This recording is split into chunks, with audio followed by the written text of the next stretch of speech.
Ladies and gentleman, ಇಡೀ ಜಗತ್ತು ಇವತ್ತು ನಿಟ್ಟುಸಿರು ಬಿಟ್ಟಿದೆ. ಯಾಕಂದ್ರೆ ಯುದ್ಧದ ಭೀತಿ ಕಡಿಮೆಯಾಗಿದೆ. ಅಮೆರಿಕ ಅಧ್ಯಕ್ಷ ಡೊನಾಲ್ಡ್ ಟ್ರಂಪ್ ಇವತ್ತು ಅನಿರೀಕ್ಷಿತವಾಗಿ ಕದನ ವಿರಾಮ ಘೋಷಣೆಯನ್ನ ಮಾಡಿದ್ದಾರೆ.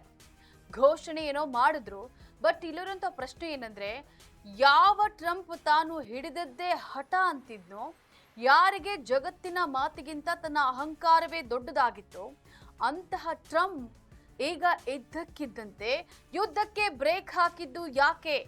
ಇದು ಟ್ರಂಪ್ಗೆ ಆದಂತಹ ಮುಖಭಂಗಾನ? ಇರಾನ್ ಎದುರು ಅಮೆರಿಕ ಮಂಡಿಯೂರುತ್ತಾ? ಈ ಕುರಿತಾದ ಕಂಪ್ಲೀಟ್ ಡೀಟೇಲ್ಸ್ ನಿಮ್ಮ ಮುಂದೆ ಇಡ್ತೀನಿ. ಎಸ್ ವೀಕ್ಷಕರೇ, ನೆಲ ಜಲ ಭಾಷೆಗಾಗಿ ಪ್ರಾಮಾಣಿಕ ಪತ್ರಿಕೋದ್ಯಮ. ನೀವು ನೋಡ್ತಾ ಇದ್ದೀರಾ ಫೋಕಸ್ ಟಿವಿ. ನಾನು ಪವಿತ್ರ.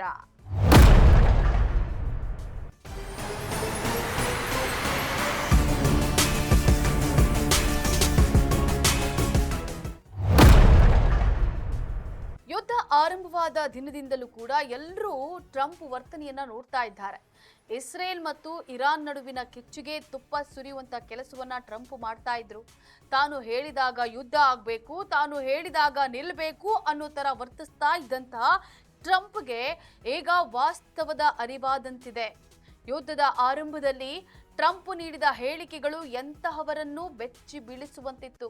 ಇರಾನನ್ನ ನಕ್ಷೆಯಿಂದಲೇ ಅಳಿಸಿ ಹಾಕ್ತೇವೆ, ನಮ್ಮ ಕ್ಷಿಪಣಿಗಳು ಸನ್ನದ್ಧವಾಗಿವೆ ಅಂತ ಹೇಳಿ ಎದೆಯೊಬ್ಬಿಸಿ ಹೇಳ್ತಾ ಇದ್ದಂತ ಟ್ರಂಪ್ ಇವತ್ತು ಶಾಂತಿಯ ಮಂತ್ರವನ್ನ ಜಪಿಸ್ತಾ ಇರೋದು ಅವರ ವೈಫಲ್ಯವನ್ನ ಎತ್ತಿ ತೋರಿಸ್ತಾ ಇದೆ.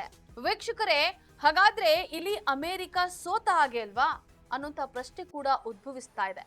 ಅಮೆರಿಕ ಎಷ್ಟೇ ಶ್ರೀಮಂತ ರಾಷ್ಟ್ರವಾಗಿದ್ರೂ ಕೂಡ ಸತತ ಯುದ್ಧಗಳಿಂದ ಅದರ ಆರ್ಥಿಕತೆ ಹೈರಾಣಾಗಿದೆ.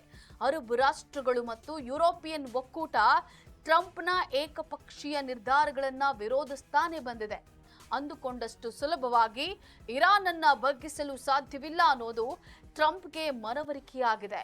ಇದನ್ನೆಲ್ಲ ನೋಡ್ತಾ ಇದ್ರೆ ತನ್ನ ಸರ್ವಾಧಿಕಾರಿ ಧೋರಣೆಯಿಂದ ಜಗತ್ತನ್ನೇ ವಿನಾಶದ ಅಂಚಿಗೆ ತಳ್ಳಿದ್ದಂತ ಟ್ರಂಪ್ ಈಗ ತನ್ನ ಘನತೆ, ಗೌರವ, ಪ್ರತಿಷ್ಠೆ ಉಳಿಸಿಕೊಳ್ಳಲು ಈ ತಾತ್ಕಾಲಿಕ ಬ್ರೇಕ್ ಅನ್ನ ನೀಡಿದ್ದಾರೆ ಅಂತ ಹೇಳಲಾಗ್ತಾ ಇದೆ.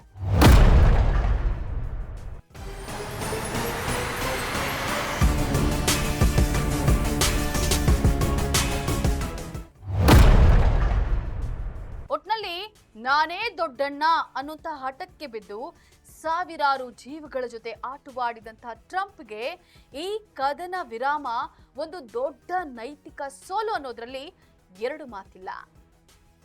ಇನ್ನಾದ್ರೂ ಕೂಡ ಟ್ರಂಪ್ ಬುದ್ಧಿ ಕಲಿತಾರ ಅನ್ನೋದನ್ನ ಕಾದು ನೋಡ್ಬೇಕಾಗಿದೆ. ಇದಾಗಿತ್ತು ಈ ಕ್ಷಣದ ಅಪ್ಡೇಟ್ಸ್. ನೆಲ ಜಲ ಭಾಷೆಗಾಗಿ ನೋಡ್ತಾ ಇರಿ ಫೋಕಸ್ ಟಿವಿ.